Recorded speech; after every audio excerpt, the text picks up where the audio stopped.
गोय विधानसभा अधिवेशनात वीज मंत्री सुदीन ढवळीकर मराठी भाषेतल्या न उलयता कोंकणीत उलोवपाक सांगपी आमदार विजय सरदेसाय आणि मराठी भाषेसयत सभाघराचो अपमान केल्ल्यान ताचे आड हक्कभंगाचो थाराव हाडचो अशी मागणी मराठी राज्यपाल समितीचे अध्यक्ष गो रा ढवळीकर हांणी केल्या।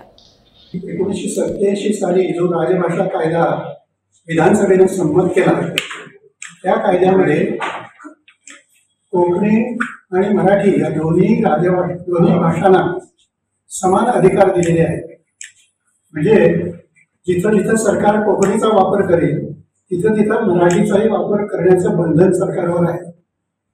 तसंच लोकांनाही त्यांना वाटेल त्या भाषेमध्ये मराठी किंवा कोकणीमध्ये बोलण्याचा किंवा लिहिण्याचा व्यवहार करण्याचा सगळा अधिकार दिलेला आहे या कायद्यात। असं असताना गेल्या 2 दिवसापूर्वी विधानसभेमध्ये वीज मंत्री श्री सुदीन ढवळीकर आपल्या मागण्या इंग्रजीतून मांडत होते, त्यावेळी त्यांना अडवून त्यांना कोकणीत बोला असं सरदेसाई आग्रह करू लागले। विजय सरदेसाई हे कसं ते करू शकतात?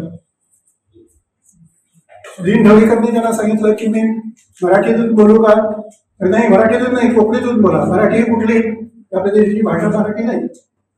अशा प्रकारे त्यांना अडवलं गेलं किंवा माझ्या दृष्टीनं हे कृत्य अत्यंत अयोग्य आहे आणि हा त्या सभागृहाचा अवमान करणारा आहे।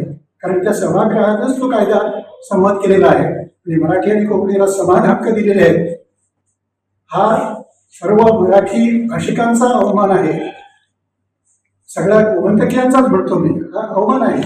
कायदा काय सांगतो हे सर्वांनी तरी पाळलं पाहिजे। तेव्हा माझी मागणी आहे, आमची सर्वांची मागणी आहे की विधानसभेमध्ये सरदेसाईंच्या विरुद्ध हक्कभंग प्रस्ताव यावा आणि त्यांना माफी मागण्यास भाग पाडण्यात यावं।